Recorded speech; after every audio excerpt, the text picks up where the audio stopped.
Apa sih yang ingin dicapai atau ingin didapatkan sama Amerika? Minyak. Apa yang akan terjadi selanjutnya di negara-negara tersebut? Ya pasti apa? Demo. Kalau memang kesepakatan-kesepakatan diplomatis ini tidak bisa diselesaikan, ya mau nggak mau harus perang gitu.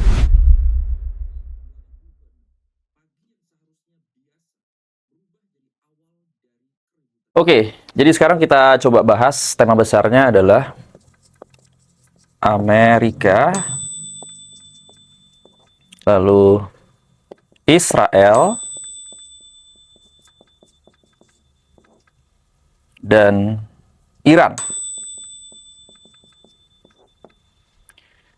Tiga negara ini sekarang lagi berseteru ya. Berseteru apa? Perang. Oke. Jadi mungkin orang bertanya-tanya, Amerika menyerang Iran. Sebenarnya ada benefit apa atau mengapa Amerika ini menyerang Iran? Apa sih yang ingin dicapai atau ingin didapatkan sama Amerika? Minyak. Minyak. Karena orang nggak mau lah. Kamu tahu nggak biaya perang Amerika ke Iran ini berapa banyak? Banyak banget, ya. Bisa ribuan triliun, ya kan? Makanya Amerika menyerang Iran, ya memang salah satu yang ingin dicapai itu adalah minyak. Kenapa minyak? Ini minyak dunia loh, ya. Kalau minyak dunia ini alirannya terganggu, apa yang terjadi? Ya, banyak sekali yang akan terjadi. Apa itu? Ekonomi dunia.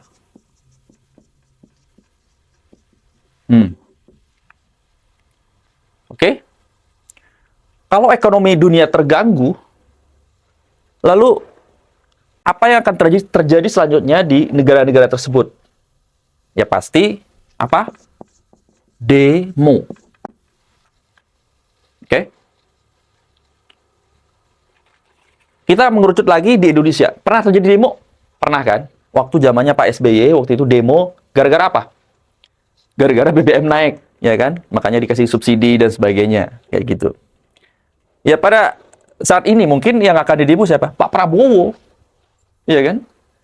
Yang pertama kali demo itu siapa?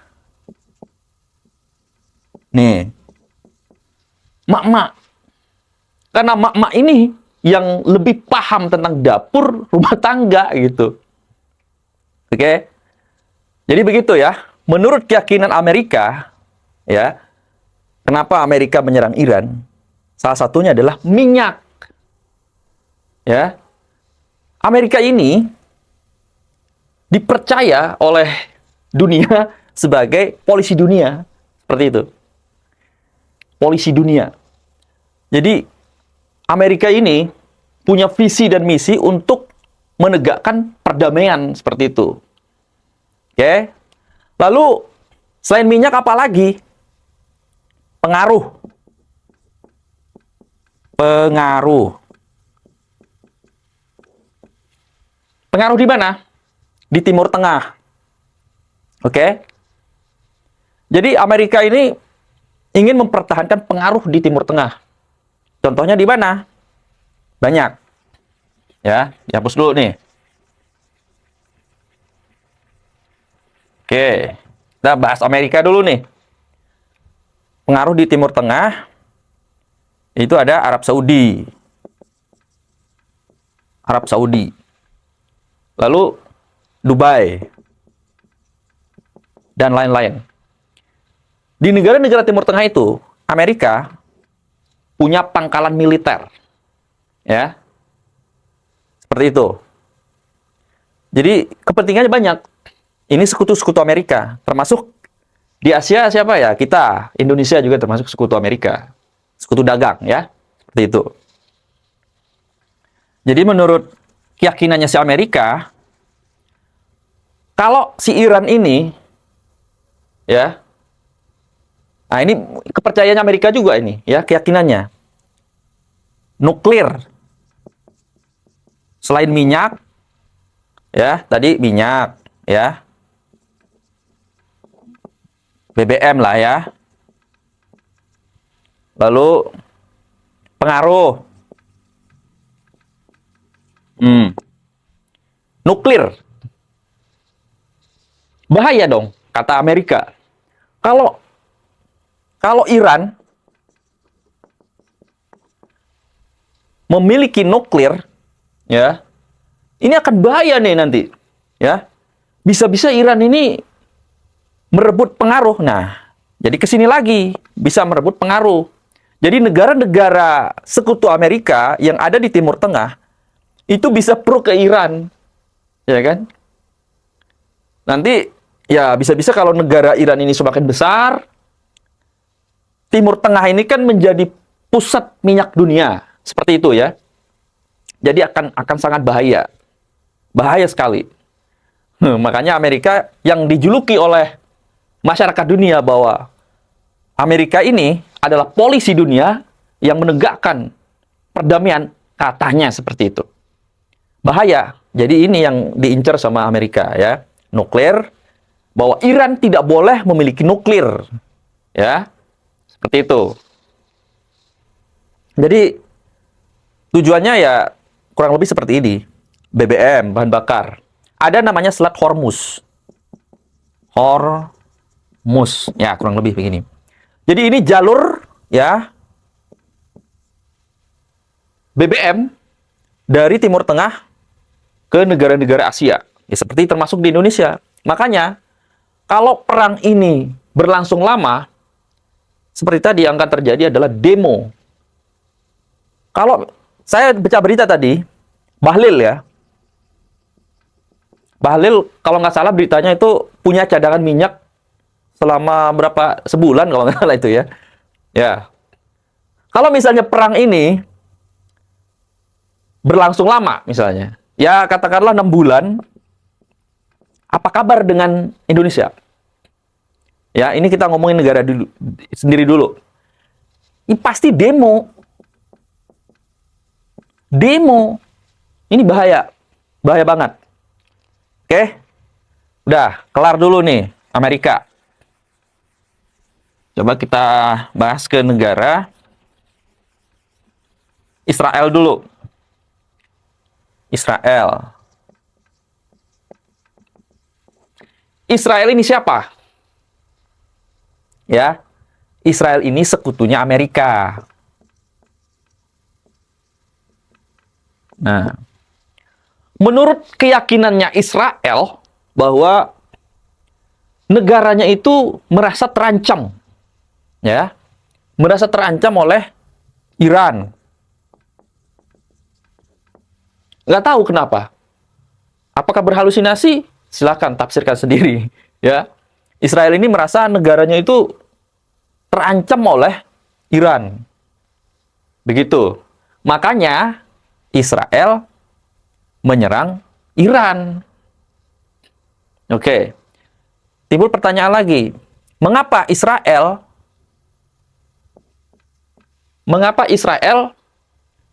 apa ya?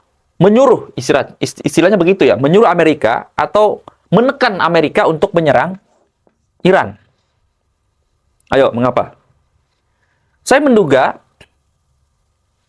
Donald Trump atau Presiden Amerika, negara Amerika, diintervensi juga sama Israel, sama Israel. Mereka kan sekutu nih. Lu serang deh. Amerika, lu serang Iran. Kalau enggak, nah, itu. Saya menduga itu. Ini konspirasi ya, dugaan konspirasi, bisa benar, bisa salah. Oke? Karena Iran ini merasa terancam oleh Israel, makanya dibom. Dikasih rudal. Iran ini dikasih rudal oleh Israel, seperti itu. Oke?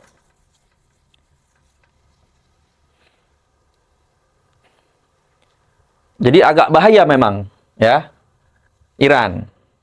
Oke, sekarang kita bicara POV-nya Iran ya. Mengapa Iran menyerang Amerika? Yang pertama nih, oke, menyerang Amerika. Iran ini punya perasaan, ya, menurut berita yang saya baca ya, Iran ini punya perasaan bahwa dia negara yang terisolir gitu ya, maksudnya dianggap negara lemah gitu. Apalagi tentang kematian presidennya kemarin itu ya, meninggal ya, presidennya meninggal. Jadi ekspektasi Amerika ketika presidennya meninggal, Iran ini bisa dicaplok atau ya lemah lah seperti itu. Tapi tidak. Ya. Buktinya di mana? Donald Trump kemarin nih didoain sama pendeta-pendeta gitu ya, supaya menang perang lah, kurang lebih seperti itu. Oke. Karena ada Iran ini merasa terancam gitu ya. Ini yang dirasakan sama Israel mirip. Jadi dari Amerika, Israel, Iran ini merasa hal yang sama gitu ya. Maksudnya tuh Israel juga mempertahankan kedaulatan negaranya sendiri. Iran pun sama. Ya, kita ini bukan negara lemah begitu. Itu yang dirasakan oleh Iran. Makanya diserang terus tuh pangkalan-pangkalan militer Amerika yang ada di Dubai, Arab Saudi, dan yang lain-lain gitu ya. Oke? Seperti itu. Makanya Iran menyerbu. Oke, sekarang timbul pertanyaan. Apakah perang ini, merupakan konflik agama gitu ya? Kayak kemarin itu, perang Gaza, Palestina, Israel.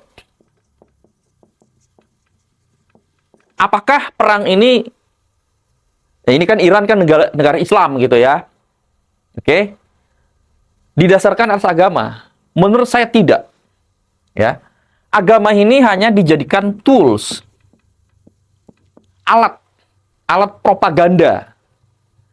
Karena yang berbau-berbau religion gitu, yang berbau agama itu banyak sekali negara-negara Islam atau negara-negara yang mayoritas Muslim itu memiliki atensi gitu ya. Jadi atensinya makin tinggi begitu. Oke, karena dasarnya agama. Tapi menurut saya, ini keyakinan saya, keyakinan seorang King Jum ya, bahwa ini agama dijadikan tools. Lalu apalagi kepentingan duniawi. Udah itu aja. Biar gampang ya. Amerika punya kepentingan minyak bumi. Tidak mau kehilangan pengaruh. Israel merasa ini ya, dirinya terancam oleh negara-negara yang negara-negara Islam gitu ya. Bahwa ya Iran ini kan ada Hizbullah dan lain-lain itu kan disuplai terus kan. Jadi itulah yang sering menyerang Israel seperti itu. Punya keyakinan seperti itu. Makanya ya diseranglah Iran oleh Israel gitu. Jadi ya seperti itu kepentingannya. Lalu Iran juga sama.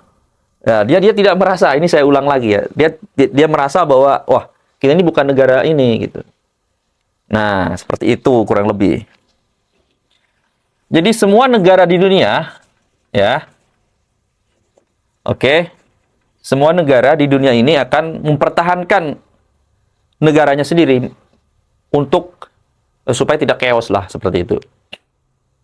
Nah, lalu Iran ini apakah akan ada yang bantu? Nah, pertanyaannya ada, namanya Cina. Cina ini supplier minyak Iran terbesar di dunia. Ya, ini data yang saya baca ya. Jadi negara ini salah satunya ya, banyak. Tapi Cina ini BBM. Sering order BBM ke Iran. Ya pasti Cina ini kepentingannya apa ya? Ini BBM gitu. BBM. Lalu Rusia. Rusia katanya mau bantu gitu ya. Kepentingannya apa Rusia ini sebenarnya? Ya senjata. Jadi si Rusia ini bukan digadang-gadang ya, memang faktanya ada. Dia jual persenjataan ke Iran. Seperti Itu. Jadi semua negara-negara ini ada kepentingannya gitu. Nah, oke. Lalu bagaimana dengan Indonesia? Posisi Indonesia.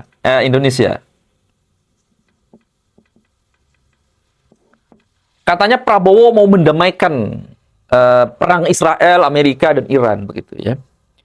Menurut analisis yang saya baca, ya, memang ya Prabowo apakah salah? Pertanyaannya, apakah salah? Ya tidak juga ya. Mengapa Prabowo ini timbul pertanyaan lagi? Mengapa Prabowo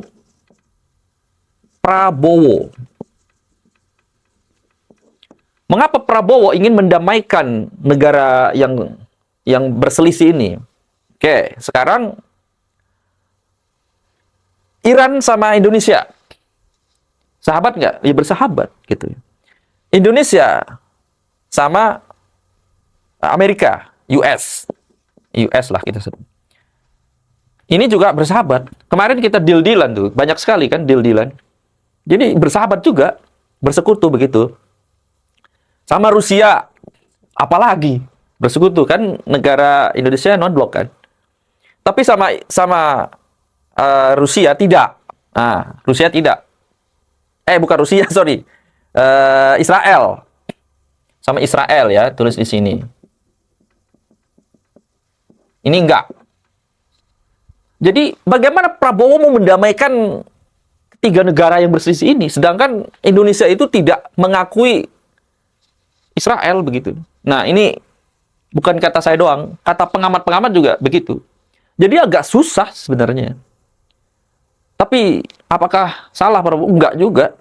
Ya menunjukkan eksistensi gitu ya di situ. Lalu bagaimana kalau misalnya Prabowo berhasil? Oke. Kalau misalnya Prabowo berhasil, wah ini bagus sekali bahwa Indonesia yang tadinya kita tuh dianggap biasa-biasa gitu ya, ternyata bisa mendamaikan Israel, Iran, Amerika gitu ya.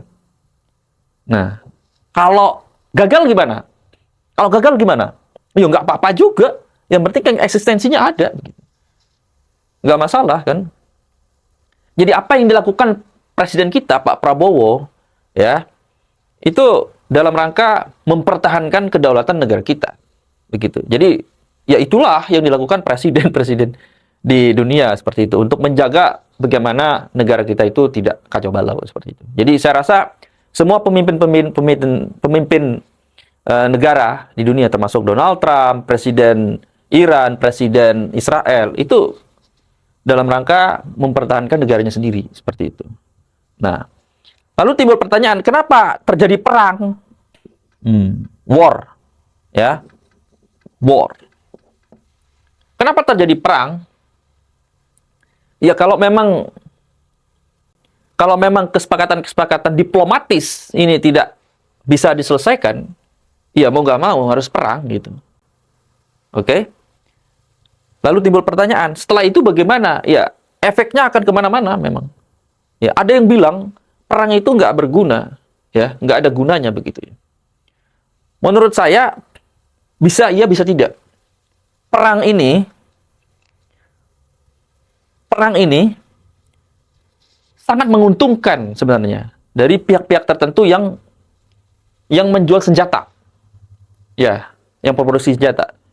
Lalu pertanyaannya, siapa negara mana yang memiliki kekuatan senjata? Ya ini Amerika.